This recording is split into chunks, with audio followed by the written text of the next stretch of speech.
Quel régime alimentaire le plus sain pour la vie spirituelle? Ce programme a été enregistré à l'origine par Ricardo Mello de l'Institut Namasté le 31 janvier 2019. Les audios sont préparés par des volontaires de la Pilule de l'Évangile. Notre équipe de collaborateurs a toujours besoin d'aide. Soyez vous aussi volontaires dans notre cause. Rejoignez notre page sur Facebook, Pilule de l'Évangile. Bonsoir mes chers amis, une très bonne soirée à tous. Et commençons avec beaucoup d'affection une autre pilule nocturne de l'Évangile. Lumière et paix pour vous, pour votre cœur et pour votre famille. Aujourd'hui, je voudrais répondre à une demande liée à la question de l'alimentation. Beaucoup de gens remettent en question les habitudes alimentaires de ceux qui évoluent spirituellement. Les controverses sont nombreuses, manger ou ne pas manger de la viande, prendre soin ou ne pas prendre soin du corps, comment ça marche? Ici, il y a de nombreuses questions liées à l'alimentation. Ce que nos amis spirituels nous informent, c'est que tout homme bon, le bon être humain, est une personne prudente, cherchant la voie médiane. Bien sûr, avec la nourriture, ce n'est pas différent. Une personne qui mange très mal, c'est-à-dire en excès, qui est emportée par la gourmandise, l'un des 7 péchés capitaux, qui se cache des problèmes derrière la nourriture, sans tenir compte de son alimentation, montre que quelque chose n'est pas en harmonie dans sa vie. En même temps, la personne qui évite la nourriture est également à cause d'un problème qui peut montrer de l'anxiété, de la peur ou d'autres choses. Par conséquent, il est clair que d'un point de vue spirituel, nous cherchons la voie du milieu. Nulle part je ne veux dicter des règles à cet égard. Je connais par exemple des personnes qui se consacrent au développement de l'être de manière intense. Ils jeûnent, mangent peu et s'entendent bien. Ce n'est pas quelque chose qui apporte de la souffrance. Au contraire, cela apporte de l'élévation. D'autres personnes, si elles jeûnent, seront malades, auront des problèmes de glucose, donc cela ne fonctionnera pas. Ils n'ont peut-être pas besoin de jeûner, mais une chose est sûre. Je ne connais personne qui mange beaucoup et qui se sent bien. Je ne connais personne qui exagère en tout, la nourriture, les boissons, en particulier les boissons alcoolisées, et qui a l'air d'être bien.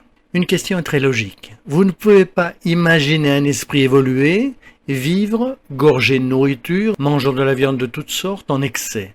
Cela n'existe pas. Recherchons le bon sens nous aidera. Bien que chacun ait sa propre condition économique, et bien sûr dans certains cas, finit par restreindre la quantité et la possibilité de nourriture. Une chose est sûre, nous pouvons tous avoir du bon sens et rechercher un équilibre dans notre façon de nous alimenter. Alors, essayez de vous identifier, dans la mesure du possible, avec votre famille, la forme de nourriture la plus saine pour vous. Personnellement, j'essaie toujours d'observer le chemin médian. Si je sais que certains aliments sont mauvais pour moi, c'est qu'ils ne sont pas physiquement sains pour mon corps, comme les excès de graisse qui peuvent causer divers problèmes. J'essaye de les éviter. Je pense que c'est très important. Aujourd'hui, nous avons suffisamment d'informations pour cela. Le corps mérite du respect. Si vous respectez votre corps en tant que temple sacré de votre esprit, il vous respectera. Attention donc, si vous buvez de l'alcool, faites-le au moins avec équilibre, avec sérénité. Si vous pouvez le faire, parce que la plupart des gens ne le peuvent pas, d'accord? La personne boit un verre de vin, ce qui est bon pour la santé. Les autres boivent de la bière, bon, détendu.